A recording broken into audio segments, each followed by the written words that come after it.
పార్టీలకి రాకంటే ముందే నేను అడుగుతున్నాను. నేను 2002లో పార్టీకి వచ్చినా. నువ్వు వాస్తవంగా 2002లో కూడా పార్టీలకు రాలే. కానీ ఎలక్షన్ల కంటే 2004లో ఎలక్షన్లు అయ్యే కంటే 6 నెలల ముందు నువ్వు పార్టీకి వచ్చినావు. కానీ పాత కమలాపూర్ గడ్డ, హుజరాబాద్ గడ్డ ఎప్పుడు కేసీఆర్ అడ్డా. ఇది వాస్తవం. 2001లోనే కేసీఆర్ గారి బొమ్మలు ఆ రోజు ఎవ్వరు లేరు. ఆ రోజు ఉన్నది ఎవరు? కేసీఆర్ గారి నాయకత్వంలో మా నాన్న సైనాథ్ రెడ్డి గారు, కెప్టెన్ లక్ష్మీకాంతరావు గారు, వీళ్ళు మాత్రమే ఆ రోజు పార్టీలో ఉన్నారు 2001లో.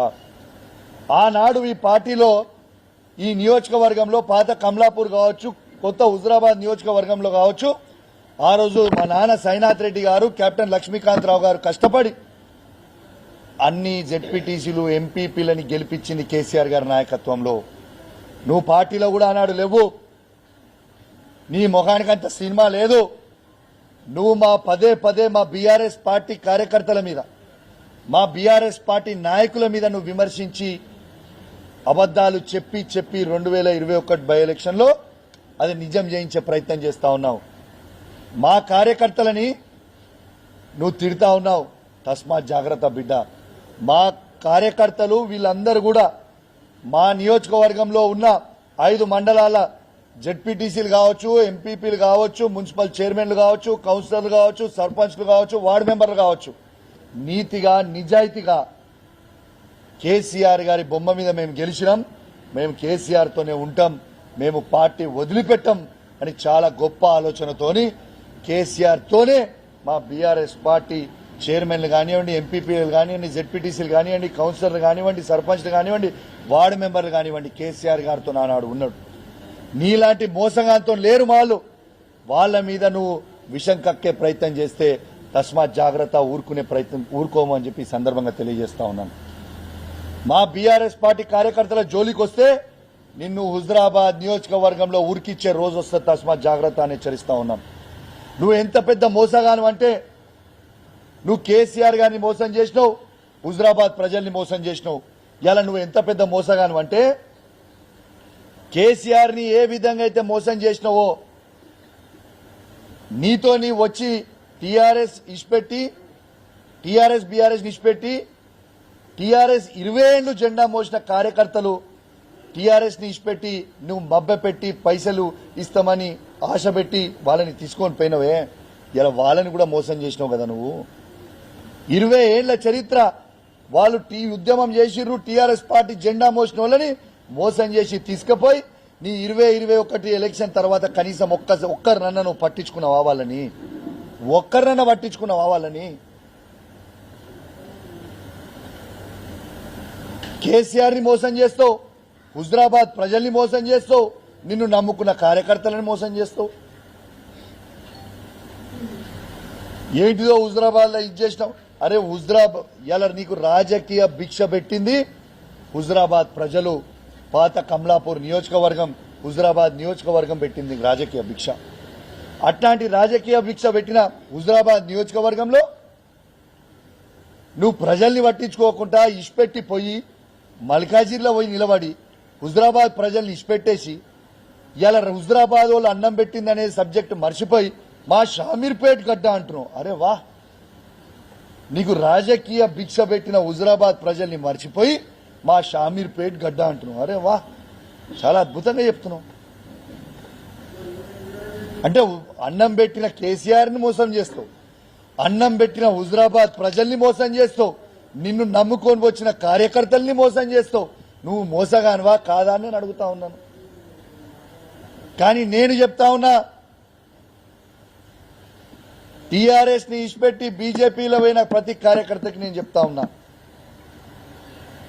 కేసీఆర్ గారి నాయకత్వంలో మీకు కౌశిక్ రెడ్డిగా నేను అండగా ఉంటా. మీరు టీఆర్ఎస్ పార్టీలో ఉన్నారు, మీరు కూడా కేసీఆర్ శిష్యులని నాకు తెలుసు. మీరందరూ కూడా వాపసు రావచ్చు, నేను స్వాగతిస్తా. I'm there. ఏ టీఆర్ఎస్ నుంచి పోయి బీజేపీలో చేరిన కార్యకర్తలు, అలా వాళ్ళు రాజేందర్ నమ్ముకొని పోయిన కార్యకర్తలు వాళ్ళు మోసపోయిర్రే, మీరు అధైర్యపడకండి, మీరు రావచ్చు వాపస్. Always gates are open. TRS party KCR నాయకత్వంలో మళ్ళా మిమ్మల్ని కాపాడుకునే బాధ్యత ఈడ ఉన్న శాసనసభ్యునిగా, బాధ్యత కలగా బీఆర్ఎస్ పార్టీ నాయకునిగా మీ అందరు కూడా హామీ ఇస్తున్నా, ఎవరు ధైర్యపడాల్సిన అవసరం లేదు.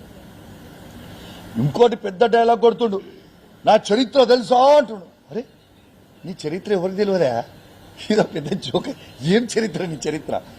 నీ చరిత్ర ఒక మోసపు చరిత్ర. నువ్వు ఒక మోసగానివి. ఆ చరిత్ర చెప్తా ఇను, మంచిగా చెప్తా. నీ చరిత్ర తెలుసాను, నీ చరిత్ర ఏందో నేను చెప్తా మంచిగా ఇను.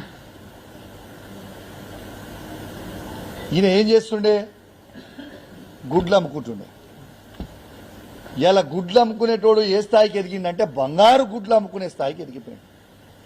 మరి ఇదేదో నువ్వు బంగారు గుడ్డు అమ్ముకునే స్థాయికి వెళ్ళింది మాకు కూడా ఆ లాజిక్ చెప్తే, ఆ లాజిక్ ఫామ్ మన గుడ్ల ఫామ్లు ఉన్న వాళ్ళందరికీ చెప్తాం. ఆ లాజిక్ గుంట భూమి, నీ చరిత్ర ఏంది?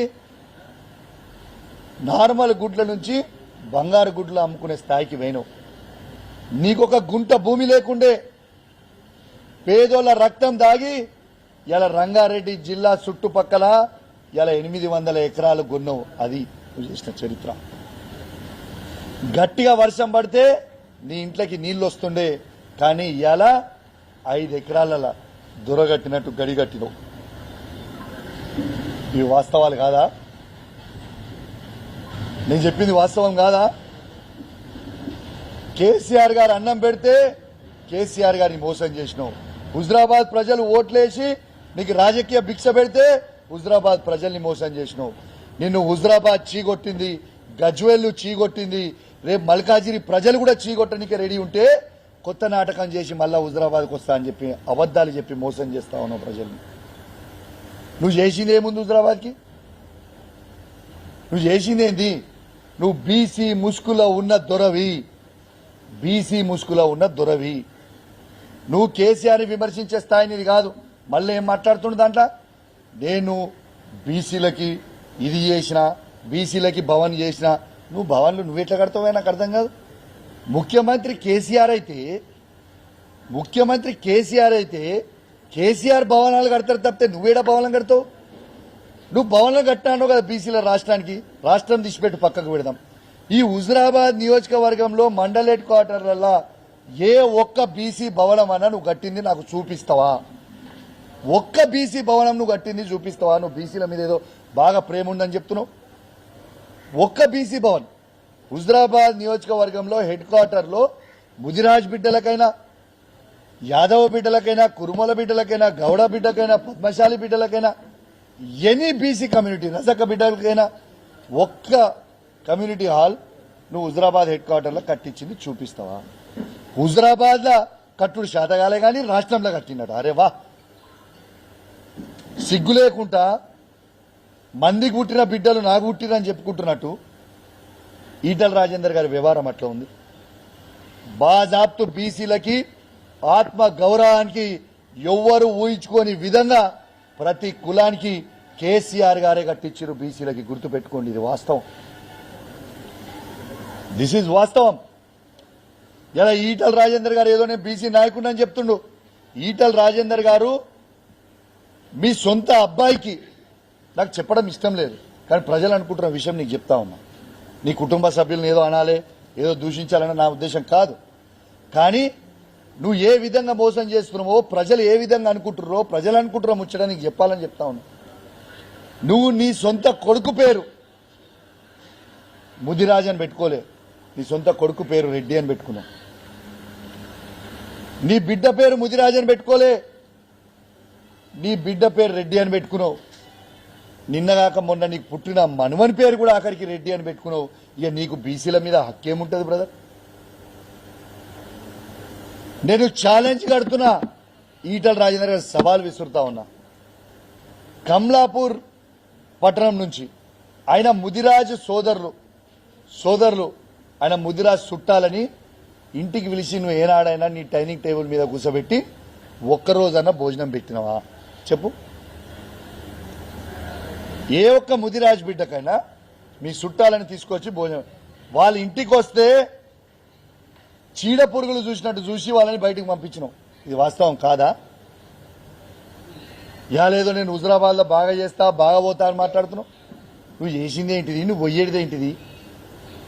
ఇక మధ్యలో మాట్లాడుతుండు బండి సంజయ్ కౌశిక్ రెడ్డి కలిసి తిరిగిర్రు, నా మీద కుట్ర చేస్తుడు. అరే పిచ్చోడా ఈటల రాజేందర్, బండి సంజయ్ ట్రాప్ లో నువ్వు అడ్డావు. బండి సంజయ్ ట్రాప్ లో కౌశిక్ రెడ్డి పడడరా బాబు, గుర్తుపెట్టుకో. బండి సంజయ్ ట్రాప్ లో నువ్వు అడి ఆగమాగమైతున్నావు నువ్వు, నేను కాదు. అభివృద్ధి కార్యక్రమానికి నా నియోజకవర్గంలో ఎవరు వచ్చినా, బండి సంజయ్ వచ్చినా, రేవంత్ రెడ్డి వచ్చినా, శ్రీధర్ బాబు గారు వచ్చినా, పొన్నం ప్రభాకర్ గారు వచ్చినా, ఎవరు వచ్చినా నా నియోజకవర్గానికి ఖచ్చితంగా బాధ్యత కలిగా శాసనసభ్యునిగా బరాబర్ పోతా నేను అభివృద్ధికి. నేను ప్రజలు ఎన్నుకుర్రీడా. నువ్వు ఏంటిదో మాట్లాడి నీ కడుపుల విషయం పెట్టుకొని నువ్వు మాట్లాడుతూ ఊకొమ్మే. మరి పక్కనున్న మానకొండూరులో కూడా కవంపల్లి సత్యనారాయణరావు గారు, బండి సంజయ్ గారు తిరిగిరు. మరి చొప్పదండిలో కూడా మేడిపల్లి సత్యం, బండి సంజయ్ గారు తిరిగిరు. ఇది రాజకీయం కాదు, అభివృద్ధి కార్యక్రమం కోసం తిరిగిన. అంటే వాళ్ళు కూడా బీజేపీలోకి పోతున్నారన్నట. మరి నువ్వు నాకు చెప్పు, ఇంత పెద్ద మాటలు మాట్లాడినావు. మరి ఒక 2 days బ్యాక్ ఇగో ఇది చూడు, ఈటల రాజేందర్ గారు బట్టి విక్రమార్కతో కలిసి ఓ ప్రోగ్రామ్ అటెండ్ అయ్యాడు. బట్టి విక్రమార్క కార్లో వేరు. మరి నువ్వు కాంగ్రెస్ పార్టీలో పోతున్నావా? మరి అంటే నువ్వు చేస్తున్నావు సంసారం, ఎదుటోడు చేస్తావు వ్యభిచారమా? అసలు నేను ఒకటే అడుగుతున్నా. మరిగో పొంగులేటి శ్రీనివాసరెడ్డి గారు, పొన్నం ప్రభాకర్ గారు, బండి సంజయ్ గారు కార్యక్రమంలోకి వచ్చిర్రు. మరి దీన్ని ఏమంటావు? అసలు నువ్వు ఏం మాట్లాడతావో. ఇగో బండి సంజయ్ గారు, మేడిపల్లి సత్యం గారు, ఇదిగోండి సేమ్ మేడిపల్లి సత్యం గారు. మరి రాజేందర్ గారు, మీరు ఇవన్నిటికీ కూడా మీరు జవాబు చెప్పాల్సిన అవసరం ఉన్నది కదా. ఇదిగోండి కవంపల్లి సత్యనారాయణ గారు, బండి సంజయ్ గారు, ఇది అభివృద్ధి కార్యక్రమం కోసం తిరిగింది. మరి ఆనాడు పొన్నం ప్రభాకర్ గారు 2009లో ఎంపీ ఉన్నప్పుడు, మీరు శాసనసభ్యులు ఉన్నప్పుడు మీ ఇద్దరు కలిసి తిరగలేదా? ఒకరి మీద బురదేయడము, కడుపులంతా విషం పెట్టుకోవడము, ఇవన్నీ బంద్ చేయ బ్రదర్. నేను ఎవ్వరు నమ్మడానికి సిద్ధంగా లేరు. ఇది ఒక్కటి మీరు గుర్తుపెట్టుకోండి. నిన్ను ఆల్రెడీ హుజరాబాద్ ప్రజలు చీగొట్టి పంపించిండ్రు, గజ్వేల్ ప్రజలు చీగొట్టి పంపించిండ్రు, మల్కాజిరి ప్రజలు చీగొట్టడానికి సిద్ధంగా ఉన్నారు. మళ్ళీ ఒక కొత్త డ్రామా చేసి పంపుతాం. ఎంత సిగ్గుచేటంటే, నేను పెద్ద నాయకుడిని, హుజరాబాద్ ప్రజలు నన్ను రమ్మంటున్నారు అని ప్రతి ఊరికి 25,000 రూపాయలు పంపించి బండ్లు ఇచ్చి, రానైనా మీ దండం పెడతా పంచాను జరన్న వచ్చి హుజరాబాద్కి రమ్మని అన్నారు. నా ఇంటి కూడా ధర్నా చేసి యాక్షన్ చెయ్యి అని చెప్పి ఊరికి 25,000 రూపాయలు నువ్వు పంపితే కూడా, ఊరికి 25,000 రూపాయలు నువ్వు పంపితే కూడా నీకు వచ్చింది ఎందుమని? పట్టుమని 200 మంది కూడా లేరా. ఆ 200 మందికి ఇక్కడ కూర్చున్నంత మంది కూడా లేరు. దానికి టేబుల్ మీద ఎక్కి మాట్లాడతాను. ఊరిని పట్టుమని 200 మంది లేరు. నేను ఎవడు కోరుకుంటుండు, ఎవడు రావాలని కోరుకుంటుండు? నువ్వు చేసింది ఏంటిది? నువ్వు ఉన్నదేంటిది? ఈ యాక్టింగ్లు, డ్రామాలు బంద్ చేయి. నువ్వు హుజరాబాద్ శనివి అని నిన్ను విడిచిపెట్టుకున్నారు. నిన్ను హుజరాబాద్ ప్రజలు ఎన్నడో మర్చిపోయారు. నువ్వు కొత్త నాటకాలు చేస్తే ఈ ఓన్ వినడానికి